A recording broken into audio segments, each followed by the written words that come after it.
Hey guys, it's Dave Whitehouse. I wanted to make a quick video talking about these so-called angstrom-sized particles that have been discussed in the health food community.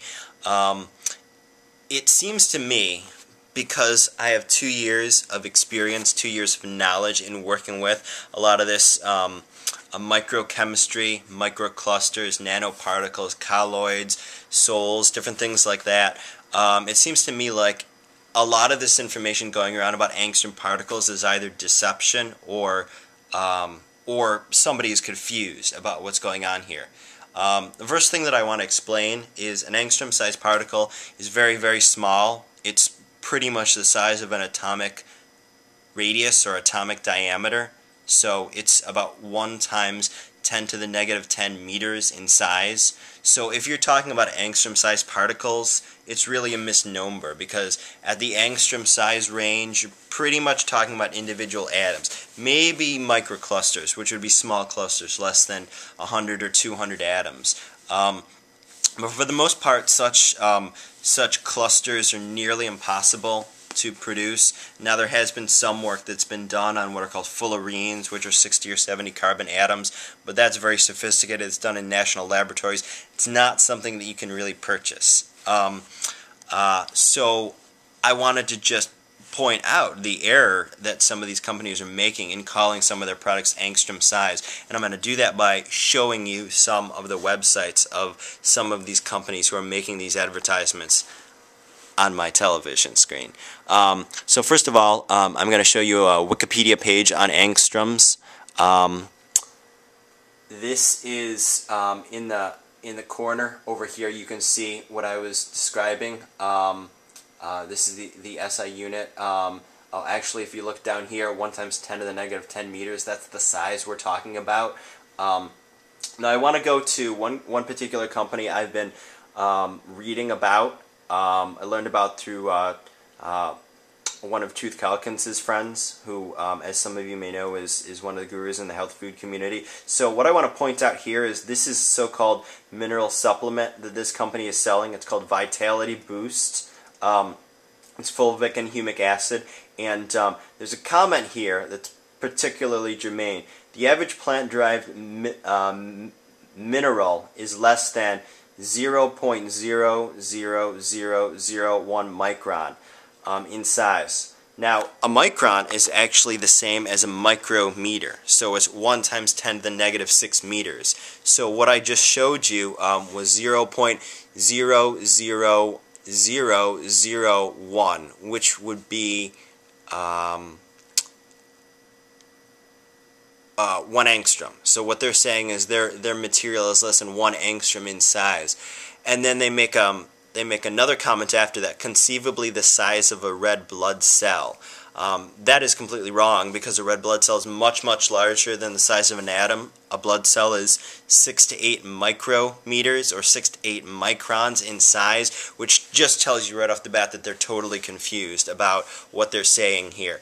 I find it to be highly unlikely that they would have created monoatomic elements. They're very, very difficult to produce. They usually require copious amounts of acids and repeated dissolutions. This has been checked by very well-known professors, physicists at MIT who I spoke to. Check this process. So it is possible, but it's very, very sophisticated and difficult. And again, this is directly derived from plants, so it's very highly unlikely that this is the case, and it's also true that they're confused. Now, I'm going to scroll down a little bit further on another company's page. Now, that was Morningstar Minerals. This is another company, Mineral Life, which is also popular because of their colloidal minerals, or whatever you'd like to call it. And I just want to show you a picture that is completely incorrect. So this picture we're looking at here on the right in red, you see a human blood cell, and then supposedly on the left hand side is an angstrom-sized particle. That can't even possibly be close to correct, because it would be many orders of magnitude smaller. It would be smaller than a dot, the angstrom particle. And then there's also a comment somewhere on their website. Here it is. I'm going to highlight this comment and show it to you and read it to you. The ionic minerals found in Mineral Life products are all less than 0.1 nanometers in size and can be expressed in angstroms. See, so again, it seems like they're confused because you really can't have particles that are smaller than 0.1 nanometers, because an angstrom is 0.1 nanometers. So there just seems to be this big confusion or deception about angstrom elements, and it seems to be kind of propagating through a bunch of websites. Personally, rather than trusting a company like this that doesn't give a good pictorial representation of a blood cell and an angstrom particle, and like I said earlier, a particle would be a total misnomer because a particle is multiple atoms, and there's certainly no way that you could have a particle smaller than 0.1 nanometers. If possible, it would be like an ionic radius of an individual atom, which would be a radius that would be smaller than normal. It's even unlikely that for most elements would be smaller than 1/10 of a nanometer.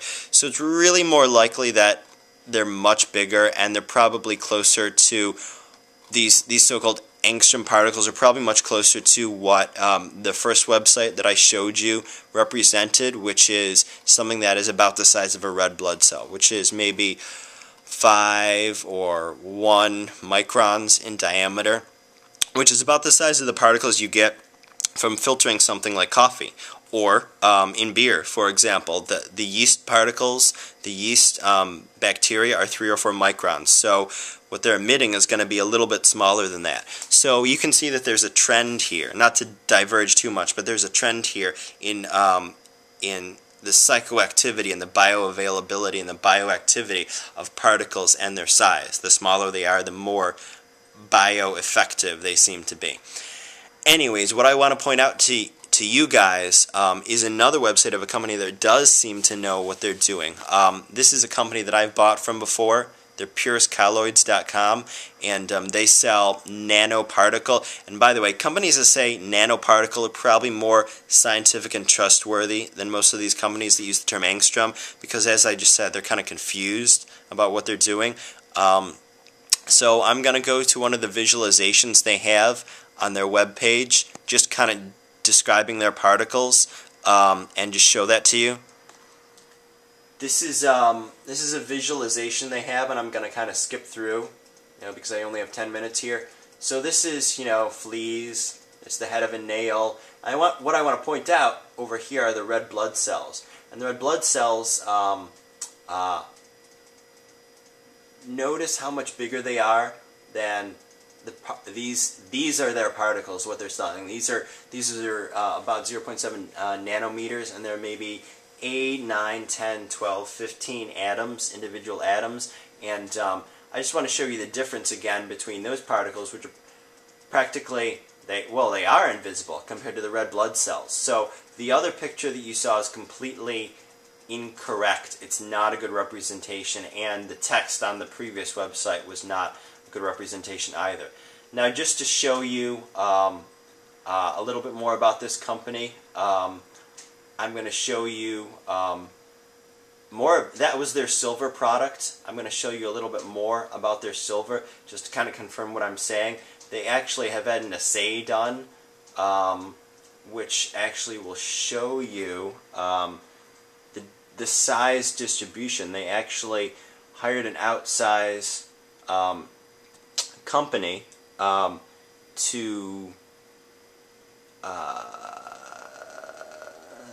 do the analysis and show, like a legitimate company, to show, yeah, here it is, particle size report, to show actually what's really going on here. So this is the report that was done by another company, Maverick Instruments, I guess. They're a pretty well-known distributor of things. You can see right here, this is much more scientific than what you'll find on some of these other websites. What you've got is 1 nanometer here, 0.1, which is the absolute smallest you could ever possibly have, because that's the size of an atom. And so I just wanted to show you what this is. And to quickly wrap up here, I wanted to say that it's probably better to buy products from a company like this rather than another company that doesn't really know what they're talking about as far as sizes go. Alright, catch you later.